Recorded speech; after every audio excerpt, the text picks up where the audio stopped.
반갑습니다. 붓다의 복과 지혜입니다. 오늘은 부처님의 가르침을 따라 삶의 진리를 되새기고자 합니다. 첫째, 아난다의 지위와 바라문 사건은 우리에게 권력과 분노의 본질을 성찰하게 합니다. 어떠한 상황에서도 지혜로운 판단과 자비로운 마음으로 행동해야 한다는 부처님의 가르침을 마음에 새깁니다. 둘째, 업과 인연의 전생 이야기는 우리가 지금 겪는 모든 일이 과거의 행위와 연결되어 있음을 일깨워줍니다. 그 인연을 선으로 전환하는 방법은 복수가 아닌 사랑과 이해임을 부처님께서 보여주셨습니다. 셋째, 계급과 평등의 이야기에서 아난다가 보여준 행동은 우리 모두에게 계급, 신분, 차별을 뛰어넘어 모든 생명을 존중하라는 가르침을 줍니다. 진정한 평등은 서로를 있는 그대로 받아들이는 데서 시작됩니다. 오늘도 부처님의 진리를 따라 자신의 마음을 다스리고 모든 존재를 존중하며 살아가기를 바랍니다. 자, 그럼 대왕이시여, 만약 성자 아난다가 출가하지 않았다면 마땅히 어떠한 지위에 있어야겠습니까? 그 여정을 함께 해볼까요? 아난다가 출가 후 여러 신도들의 집을 방문하던 어느 날 한바라문이 그를 보고 말했다. 어찌하여 너 같은 자가 성스러운 가사를 입고 다니는가? 출가하지 않았다면 너는 왕이 되었을 것이다.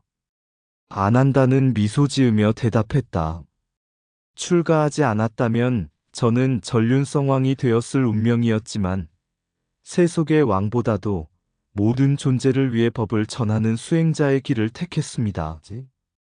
바라문이여, 세상에서 가장 위대한 지위는 왕이 아니라 모든 생명을 평등하게 바라보는 자의 마음입니다.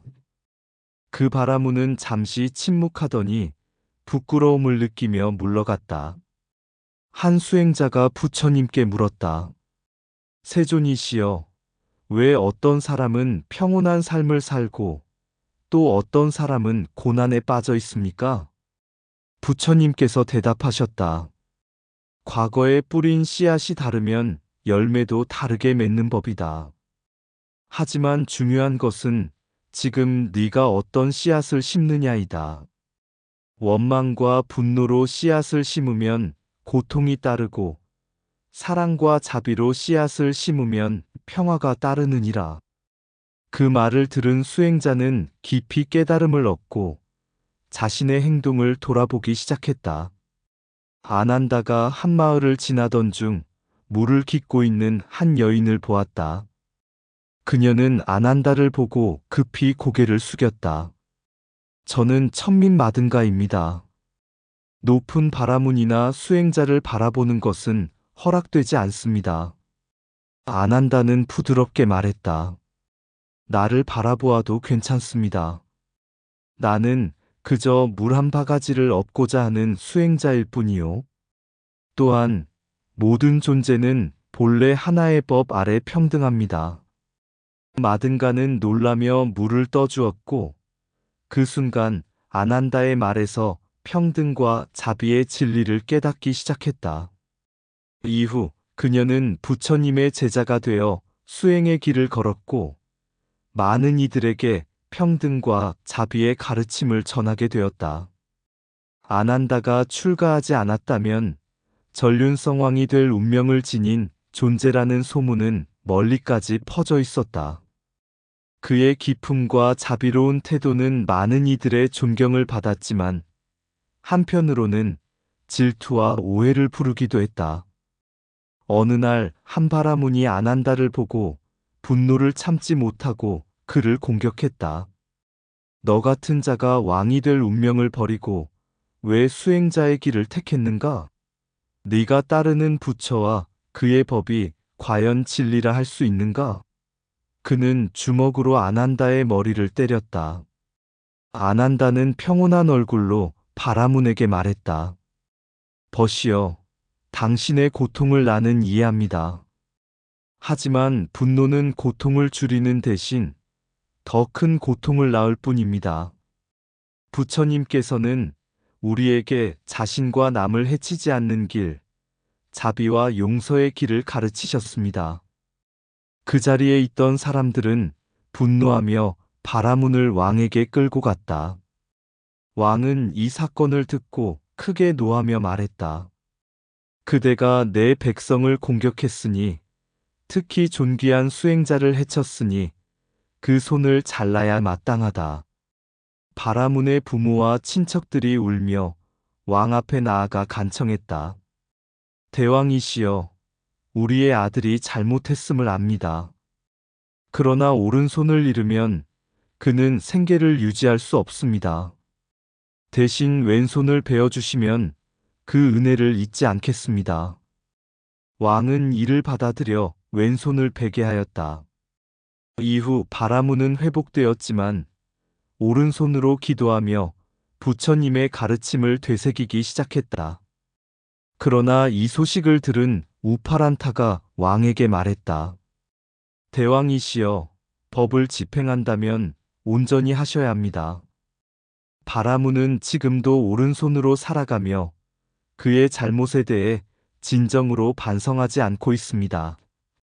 왕은 부끄러움을 느끼며 다시 바라문을 부르려 했으나 이 소식을 들은 부처님께서 왕에게 말씀하셨다.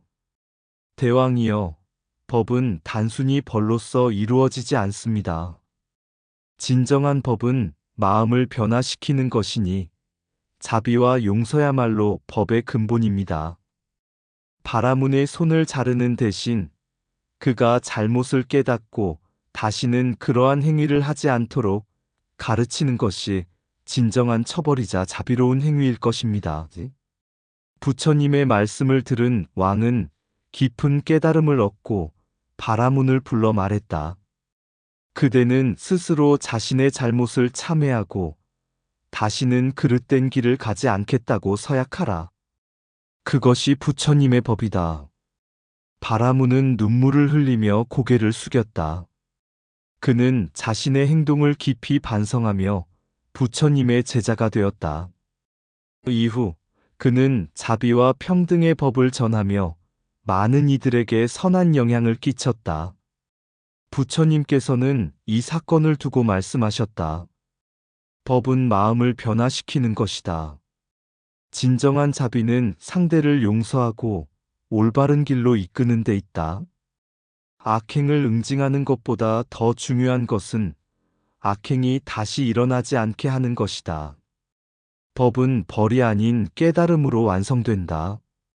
마음을 변화시키는 것이야말로 진정한 정의다. 분노는 고통을 줄이는 것이 아니라 더 큰 고통을 낳는다. 자비와 용서가 평화의 시작이다. 악행을 응징하는 것보다 더 중요한 것은 악행이 다시는 일어나지 않게 하는 것이다. 진정한 자비는 상대의 잘못을 용서하고 올바른 길로 인도하는 데 있다. 정의는 힘으로 세워지지 않는다. 정의는 자비와 평등에서 시작된다. 벌로 얻는 두려움은 순간적이지만 자비로 얻는 깨달음은 영원하다. 법은 외면의 질서를 잡는 것이 아니라 내면의 혼란을 가라앉히는 것이다. 진정한 처벌은 손을 자르는 것이 아니라 마음을 치유하는 것이다. 자비는 분노를 끊고 용서는 악순환을 멈춘다. 사람의 잘못은 행동에 있지만 구원은 마음의 변화에 있다. 모든 잘못은 무지에서 비롯된다. 자비로서 무지를 깨우쳐라. 힘이 법을 지배할 때는 갈등이 남지만 자비가 법을 지배할 때는 평화가 남는다. 다른 사람의 잘못을 비난하기 전에 자신의 마음에 자비의 씨앗을 심어라. 죄를 미워하되 사람을 미워하지 말라. 잘못된 마음을 바로잡는 것이 곧 법이다.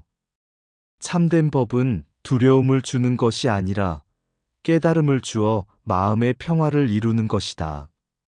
옛날 어느 숲속에는 수행에 전념하는 한 수행자가 있었습니다. 그는 매일 나무 아래에서 명상을 하며 마음을 닦아가고 있었습니다. 그 나무는 과일이 풍성한 나무였고 그가 쉬는 곳을 지붕처럼 감싸주며 큰 그늘을 만들어 주었습니다. 그러나 나무 위에는 장난꾸러기 원숭이 한 마리가 살고 있었습니다. 이 원숭이는 높은 곳에서 과일을 따서 먹고는 남은 껍질과 씨앗을 아래로 던지곤 했습니다. 원숭이가 던진 과일의 껍질이 수행자의 머리를 때리고 씨앗은 그가 명상 중인 자리로 떨어졌습니다. 처음엔 참고 넘어가던 수행자도 반복되는 방해에 점차 화가 나기 시작했습니다. 어느 날 수행자가 앉아 있을 때 원숭이는 커다란 과일을 따서 힘껏 던졌습니다. 그 과일은 수행자의 머리를 세게 맞췄고 순간 화를 참을 수 없게 된 수행자는 나무 옆에 있던 막대를 집어들어 원숭이를 향해 던졌습니다. 원숭이는 재빠르게 피했지만 수행자는 마음속에 분노와 복수심이 가득 찼습니다. 시간이 지나며 이 작은 사건은 잊혔지만 수행자는 분노로 인해 마음의 평화를 잃었고 원숭이도 다시는 그 나무 아래를 내려다보지 않게 되었습니다. 수행자는 그 후 여러 생을 거치며 수행과 배움을 계속했지만 과거의 분노와 복수의 업은 아직 그의 삶 속에 남아 있었습니다. 현재의 삶에서 그는 부처님의 제자로 태어나 깨달음의 길을 걷고 있었고 전생의 원숭이는 한바라문으로 태어났습니다. 바라문은 전생의 인연으로 인해 수행자였던 아난다를 싫어하고 공격하는 상황에 놓이게 되었습니다. 이 모든 사건을 지켜보신 부처님은 다음과 같이 말씀하셨습니다. 업은 시간이 지나도 사라지지 않으며 그 씨앗은 우리의 삶 속에서 반드시 열매를 맺는다. 그러나 복수로 복수를 갚으면 업의 순환은 끊어지지 않는다. 오직 자비와 깨달음만이 이 업의 사슬을 끊을 수 있다.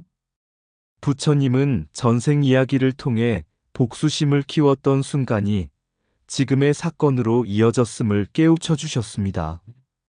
부처님께서는 이어 말씀하셨습니다. 나무 위에 원숭이가 과일을 떨어뜨린 것은 원숭이의 무지에서 비롯되었지만 그것에 분노하고 복수하려 한 것은 나의 어리석음에서 비롯되었다. 업은 이렇듯 서로의 무지로 인해 얽히며 순환한다.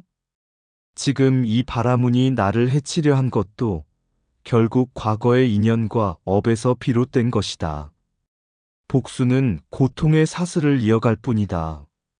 진정한 깨달음은 분노를 내려놓고 자비로서 모든 것을 끊어내는 데 있다.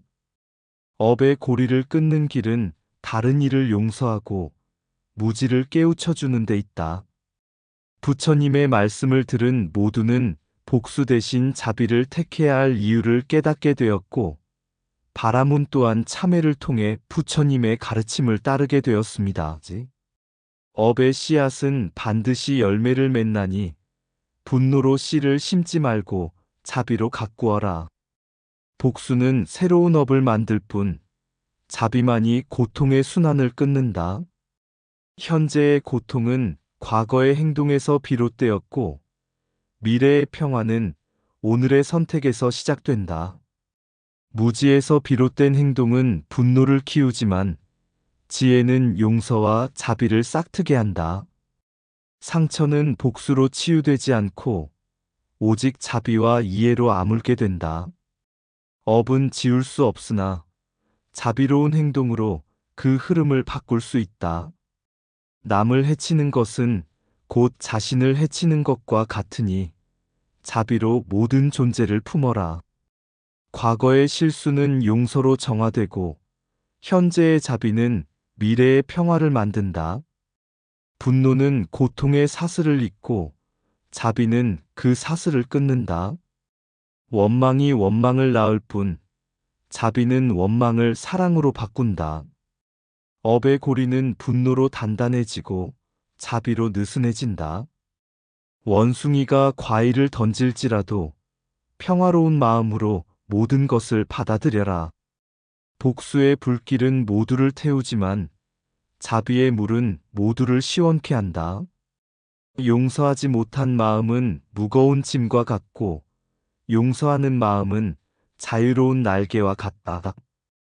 자신의 고통을 이해하는 이는 다른 이의 고통에도 자비를 베푼다. 옛날 아난다 존자는 부처님의 말씀을 전하기 위해 먼 길을 떠나던 중이었다. 어느 날 길을 걷다 목이 말라 한 우물가에 멈춰 섰다. 우물가에는 한 젊은 여인이 물을 길고 있었는데 그녀는 마든가라는 이름의 천민 계급 소속으로 바라문과 귀족들은 그녀를 멸시하며 가까이 하지 않았다. 아난다가 그녀에게 다가가 말했다. 자매여, 목이 말라 물을 한 바가지 얻을 수 있겠습니까? 마든가는 당황하며 고개를 숙였다. 존자여, 저는 천민입니다. 제 손에 물을 받으시면 당신께 부정함이 묻게 됩니다. 그러나 아난다는 부드럽게 미소 지으며 대답했다. 물은 하늘에서 내리는 법, 그 맑음은 어느 손에 담기든 변하지 않습니다. 나는 부처님의 제자로서 모든 생명을 평등히 여깁니다. 나에게 물을 주세요. 마든가는 망설이다가 물을 떠서 아난다에게 건넸다. 그는 물을 감사히 받아 마셨고 마든가의 진심 어린 행동에 고개를 숙여 감사를 표했다. 그날 밤 마든가는 잠을 이루지 못했다. 자신을 무시하던 세상과는 달리 아난다 존자는 그녀를 동등하게 대했다. 그녀의 마음은 따스한 감동으로 가득 찼다. 내가 아무리 천한 몸이라도 이 사람은 나를 한 인간으로 봐주었다. 부처님의 가르침이란 무엇이기에 이러한 자비를 품을 수 있는가? 며칠 후 마든가는 부처님이 머무는 곳을 찾아갔다. 부처님께 절을 올리며 말했다. 부처님, 저는 천민입니다. 세상이 나를 천하게 여기는 것을 알기에 저 스스로도 늘 제 존재를 부정하며 살아왔습니다. 그러나 아난다 존자의 행동은 제 마음을 흔들었습니다. 저도 그와 같은 자비와 지혜를 얻을 수 있을까요? 부처님께서 자애로운 미소로 말씀하셨다. 마든가여, 태어난 계급이 사람의 가치를 결정하지 않는다. 물이 높은 산에서든 낮은 골짜기에서든 맑은 본성을 잃지 않듯이 사람의 본성 또한 계급이나 외적인 모습에 구애받지 않는다. 부처의 길은 누구에게나 열려 있으며 너 또한 깨달음을 얻을 수 있다. 마든가는 부처님과 아난다의 가르침을 받아들여 출가하여 제자가 되었다. 그녀는 부지런히 수행하며 자신의 내면을 갈고 닦았다. 시간이 흘러 그녀는 뛰어난 지혜와 자비를 갖춘 수행자로 거듭났고 많은 사람들에게 부처님의 가르침을 전하며 불평등한 사회 속에서도 평등과 자비의 본보기가 되었다. 부처님의 가르침은 모든 계급과 차별을 초월하여 모든 생명을 평등하게 여긴다. 자비와 평등의 실천은 한 사람의 삶을 변화시키고 나아가 세상에도 변화를 일으킨다. 사람의 가치는 출신이나 외형이 아닌 진실하고 깨달음을 향한 마음에 있다. 사람의 가치는 태어난 계급이 아니라 자비로운 마음에서 비롯된다. 물은 높은 곳에서도 낮은 곳에서도 맑음을 잃지 않듯 진리는 모든 존재에게 평등하다. 모든 생명은 부처의 씨앗을 품고 있으니 차별은 무지에서 비롯된 환상일 뿐이다. 사람을 있는 그대로 존중할 때 그 마음이 진정한 깨달음의 시작이다. 차별 없는 자비는 마음의 거울을 맑게 하고 세상을 평화롭게 한다. 한 사람의 손길로도 차별의 벽은 무너질 수 있다. 평등은 마음에서 시작되며 자비로 실현된다. 타인의 본성을 존중하는 마음이 곧 부처의 길을 걷는 첫걸음이다. 부처의 법은 산과 강처럼 모든 이에게 열려 있다. 차별은 진리의 빛을 가릴 뿐이다. 타인을 낮추는 말은 어둠을 키우고 평등을 실천하는 행동은 빛을 전한다. 한 잔의 물도 평등을 배우는 도구가 될 수 있다. 차별의 장벽은 자비로운 마음 앞에서 쉽게 허물어진다. 평등은 단순한 이상이 아니라 자비로운 마음에서 실현되는 현실이다. 부처의 눈으로 보면 모든 존재는 하나로 연결되어 있다. 계급의 높낮이는 단지 세속의 허상일 뿐, 진정한 가치는 마음 속에 있다. 어느 날 아난다는 먼 길을 여행하다가 한 우물가에서 마든가라는 여인을 만났다. 그녀는 물을 깃던 중 눈길도 주지 않은 채 말했다. 나는 마든가입니다. 천한 계급이니 바라문이나 높은 분들에게 가까이 할 수 없습니다. 하지만 아난다는 부드럽게 미소 지으며 답했다. 그대의 계급이 어떠하든 나에게는 아무런 상관이 없습니다. 모든 생명은 평등하며 우리는 모두 같은 본성을 지닌 존재입니다. 그의 말에 놀란 마든가는 조심스럽게 물 한 바가지를 떠서 그의 발에 붓고 우물물을 길어주었다. 물을 마시며 아난다의 고운 태도와 자애로운 눈빛을 본 그녀는 마음 깊은 곳에서 변화가 일어났다. 며칠 뒤 그녀는 부처님을 찾아가 자신의 과거와 계급에 대해 털어놓으며 말했다. 제가 어떻게 부처님의 가르침을 받을 수 있겠습니까? 저는 낮고 천한 사람입니다. 부처님은 미소 지으며 말씀하셨다. 마든가여, 태양은 높은 산에도 낮은 골짜기에도 똑같이 빛을 비추듯이 법은 모든 이에게 열려 있다. 그대의 계급이 아니라 그대의 마음이 법의 문을 열고 닫는다. 마든가는 그 자리에서 눈물을 흘리며 참회의 마음으로 부처님께 귀의했고 부처님의 제자가 되었다. 그녀는 열심히 수행하여 마음의 평화를 얻었으며 많은 사람들에게 평등과 자비의 가르침을 전했다. 부처님은 제자들에게 말씀하셨다. 모든 존재는 하나의 법 안에서 평등하다.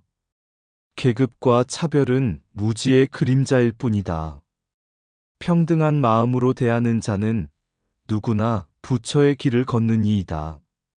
물결은 높고 낮음 없이 흐르고 햇살은 산과 골짜기 모두 비추며 모든 존재는 그 자체로 빛나는 진리의 한 조각.